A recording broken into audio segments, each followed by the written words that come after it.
Hill 488. The night of June 15th, 1966. A barren hilltop 25 miles west of Chu Lai. On top of it, 18 Marines and 2 Navy corpsmen from 1st Reconnaissance Battalion. Below them, in the darkness, somewhere between 300 and 600 soldiers of the North Vietnamese Army, outnumbered roughly 20 to 1. No reinforcements coming, no extraction until daylight, and through the black, the enemy was shouting up the hill in broken English. "Marines, you die in an hour." By morning, 6 of them would be dead. Every single survivor would be wounded. When the rescue company finally fought their way to the summit, the 12 men still standing had 8 rounds of ammunition between them. This wasn't an anomaly. This was the job. Small teams, deep behind enemy lines. No quick reaction force on standby. No friendly artillery within range. Just a handful of men with a radio, a map, and a mission that assumed they'd probably make it out, but didn't require it. They called themselves Recon. The men who actually did the work called it something else. They called it the Nightmare. Marine Force Recon and Division Recon ran more than 2,200 patrols in Vietnam. They operated under 2 mission types that sound like something out of a spy novel: Key Hole and Stingray. One meant you weren't supposed to be seen. The other meant, by the time they saw you, you were already dead. This is the story of the men who did the most dangerous work in the Marine Corps, and what that work did to them.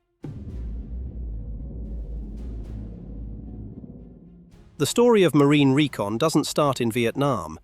It starts on June 19, 1957, when the Marine Corps organized force reconnaissance out of what was left of World War II's Amphibious Reconnaissance Battalion. The motto locked in early: Celer, silence, mortalis. Swift, silent, deadly. From day one, it was built around a single idea. Small teams of Marines inserted deep, reporting back what no one else could see. By the time the first units arrived in Vietnam in 1965, they'd been split into 2 worlds. Division Recon, the 1st and 3rd Reconnaissance Battalions, operated inside artillery range. If they got in trouble, guns could reach them. Force Recon, the 1st and 3rd Force Reconnaissance Companies, went beyond the fan. Beyond the range of every howitzer, every mortar, every friendly gun line in country. If a single round was fired, the mission was considered failed. That's how thin the margin was. The teams themselves were small. Team leader, point man, grenadier, 2 radio operators carrying the 23-pound PRC-25, a trail man, and a Navy corpsman. 6 to 10 men. That was it. And those men operated under 2 mission sets. Keyhole was pure reconnaissance. Don't be seen, don't fire. Watch, report, disappear. Stingray was the opposite. Be seen, be heard, call artillery and 500-pound bombs down on enemy formations, then vanish before they could close the distance. And here's the part that defined the job. A keyhole patrol could turn into a Stingray with 0 warning. They got in any way they could. Helicopter insertions with decoy landings, parachute drops at dusk, submarine-launched Zodiac raids out of the South China Sea. And their intelligence didn't go to battalion or regiment.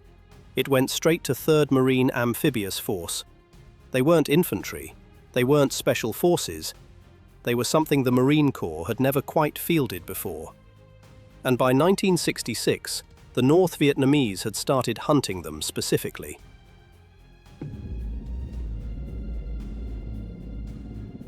Early June 1966. Intelligence reports are coming in from across 1st Corps. Large NVA formations are moving into the Kyu Son Valley. Elements of the 620th NVA Division gathering for something big.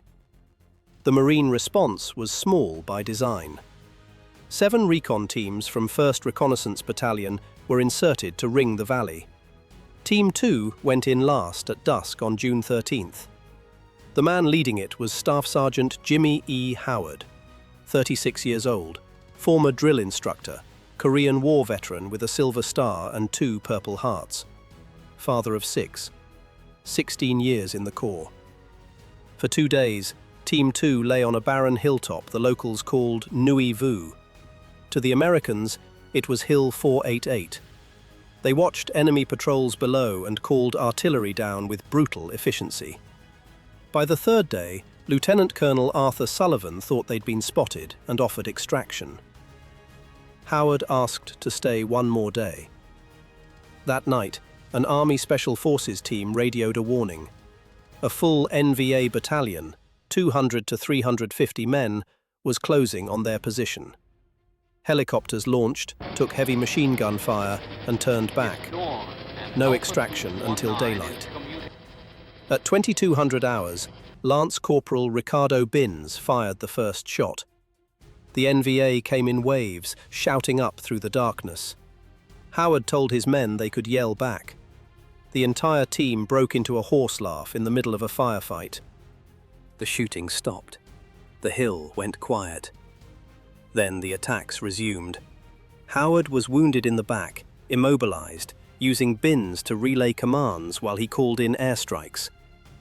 The first medevac was shot down. Major William Goodsell killed. A second helicopter went down, offering itself as bait. Men began collecting rounds off their dead.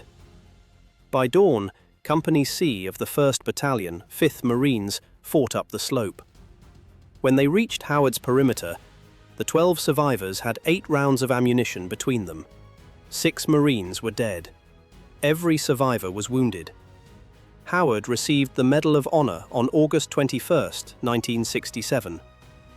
But Howard's Hill wasn't the exception. It was the logical conclusion of the job. Send 6 men into enemy territory long enough, and eventually a battalion finds them. Howard's Hill happened once. That's what made it a legend. But for the men who came after, the nightmare wasn't one night on a hilltop. It was being asked to do it again, and again, and again. By 1968, General Raymond Davis had 58 to 60 active recon teams operating in 1st Corps, 40 to 45 of them in the field at any given moment. They were the eyes of the entire Marine War. What it felt like to run one of those patrols never left the men who did them. Before insertion, every piece of equipment was taped to kill noise.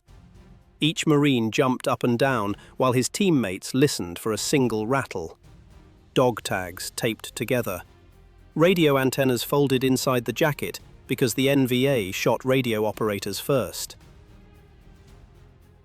All you guys that were doing those long-range reconnaissance patrols and being out in the bush and just undermanned and outgunned, and you're still winning fights. To me, that was true heroism. So, well, I've told people, to me, any guy that got out of one of those helicopters and did a week in the bush probably deserves the Bronze Star. At the very least. And there were guys that did incredible things and got absolutely no recognition, and guys that did nothing and got recognition for things they didn't do. Once on the ground, the rhythm was brutal and simple. Move at night. Lie up in thick cover during the day. Watch trails. Call fire. Never sleep with both eyes closed. The terrain fought back. Triple canopy jungle, leeches, monsoon rain that never stopped. The Quezon Valley, Khe Sanh. The mountains west of Hue, where the ground itself seemed to want you dead.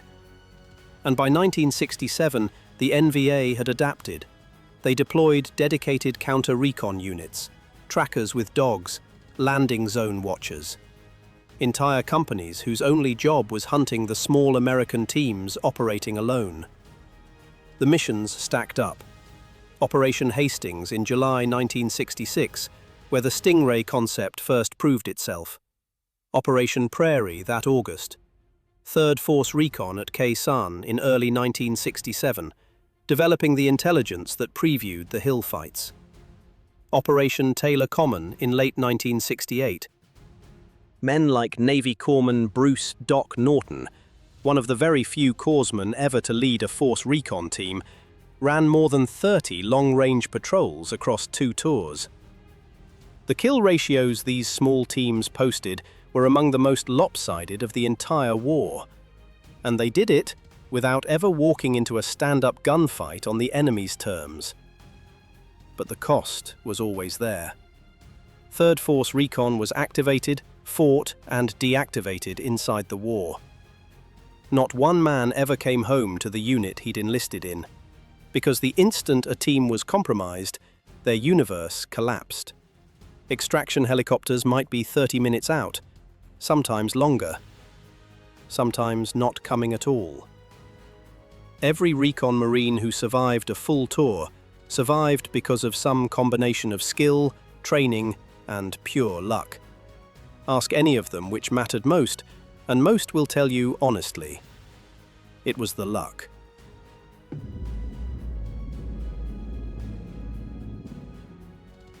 The Stingray concept didn't end when the war did.